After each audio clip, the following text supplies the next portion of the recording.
Malignant, the latest film from modern horror master James Wan, has released to little fanfare for a movie from the director that brought us films such as Insidious, The Conjuring, Furious 7, and Aquaman.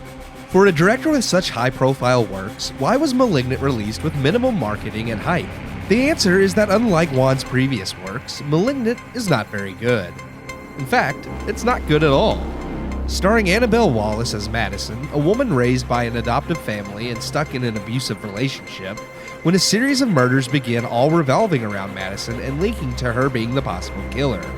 The horror really begins to unfold as Madison learns the truth about her past, her adoption, and Gabriel, a childhood imaginary friend somehow connected to the murders.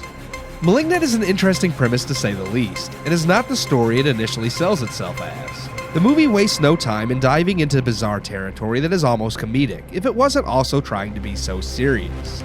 Setting itself up at times to be the haunted tale or demonic entity style story Wan has made a name for himself doing, the film takes a hard left turn, only to keep bouncing back and forth between something serious and ominous and something bizarre enough to be at home in old pulp horror magazines.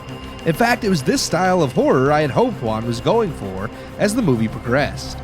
The type of dark comedy that became Tales from the Crypt.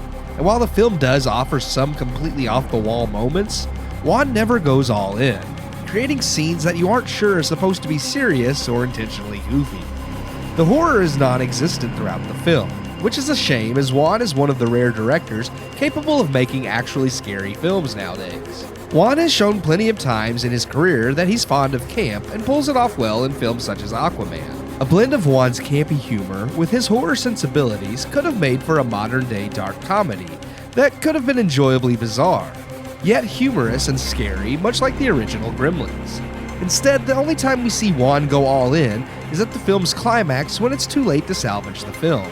One could give James Wan props for trying something different, I suppose, but even then, there's not much about the story that hasn't been done better in other horror tales.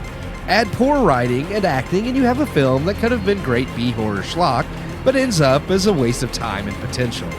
I don't know what James Wan intended, but what we received was garbage. I give Malignant 1.5 out of 4 stars.